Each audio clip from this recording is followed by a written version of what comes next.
Hello students, hope you all are safe at home.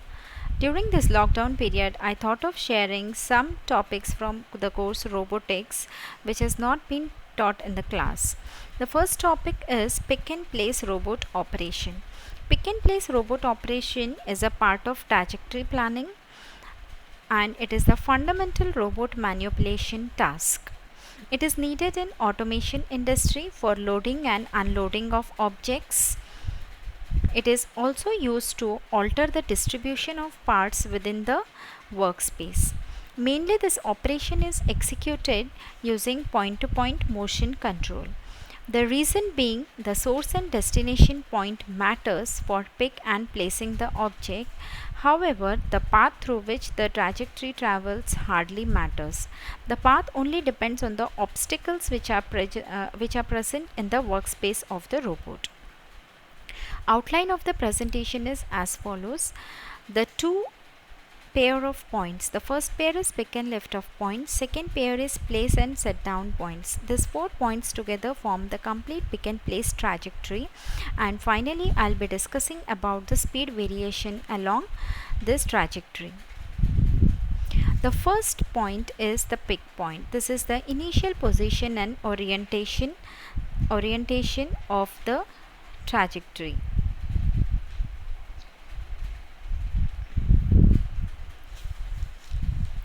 We can see that the coordinate frame T-pick base defines the pick point. Here we have position P. The position P-pick is found by taking the centroid or center of mass of the part which has to be picked up. If the part is an irregular shaped object, in that case some feature of the part can be extracted and centroid of that feature can be considered as the pick position. Now comes the orientation matrix, which is a 3x3 matrix. The approach vector, that is I3, the third column of this matrix, is orthogonal to the work surface on which the part is resting, and the second vector, that is the sliding vector, should be such that the distance between surface 1 and surface 2 of the part should be smaller than this sliding of the tool, so that the tool can grasp the part very well. Then comes the second point of this trajectory, the coordinate frame T lift base, the lift off point. The lift off point is a point in the near vicinity of the object. The tool reaches with a gross motion till the lift off point, and then after the lift off point it takes a fine motion and then picks up the object. Hence the orientation of the pickup point and the lift off point is the same, whereas the position differs.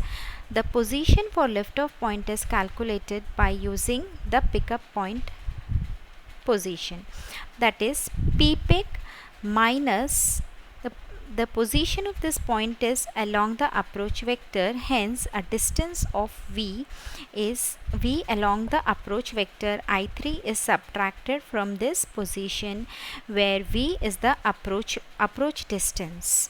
So we can say that V is a safe distance from the object before the actual pick of the object happens. Now comes the third point, or the second pair of points. The third point is a place point. We can see the coordinate frame. We can see that the coordinate frame T place base here. This matrix is a 4x4 matrix. It has a orientation R place. Again the third column, that is a approach vector of this orientation, is perpendicular to the work surface, and the sliding vector should be designed as if the part can be placed, or the part is already holded and it can be placed. Now the position P place. The position P place is the point. Basically this should be the point given by the user where the part has to be placed. Now one important parameter here matters is D place. D place is the distance between D position and that is the place position and the place surface. This is D place. This distance should be same as D peak. So D peak should be D place. D peak is the distance between peak position and the peak surface, and D place is the position between place. D place is the distance between place position and place surface. In case D place is less than D peak, this is the case, then when the object is being placed, the tool along with the part can penetrate the workspace as seen in can penetrate into the work surface as seen in this figure. And if D place is greater than D peak, then the part when it is placed will be hanging in the air, but due to gravity it will finally rest onto the workspace. But if the part is a delicate part, there are chances of part being getting damaged. The fourth point is a set down point. Set down point is similar to lift off point. We can see that the orientation of the place point and set down point is the same, whereas the position varies. Set down point is again a near vicinity point when you compare with the place point, and hence it is derived from the place point itself. So P, the position of the place point, moving backward by a distance v along the approach vector I3 gives the position of set down point, and hence v is a approach vector.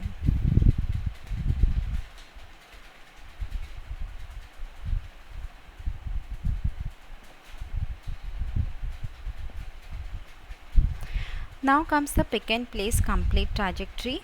We can see that the four points are marked on this trajectory: the pick point, lift off point, set down point, and the place point. Now here it is assumed that the pick and place work surface are at the same horizontal level. In case the pick and place work surfaces are at different levels or are at different orientations, then particular work fixtures like feeders or conveyor belts are used to present the part to the robot tool. Now next point to be discussed here is the tool travels with a gross motion between lift off point and set down point, whereas from lift off point to pick point and set down to place point, these are the two critical motions in this trajectory.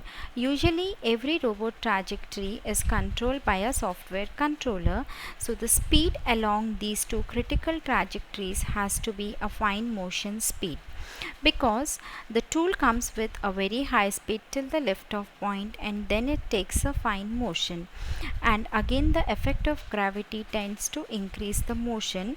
This introduces a overshoot at the pick and the place point, and hence damped oscillations are seen.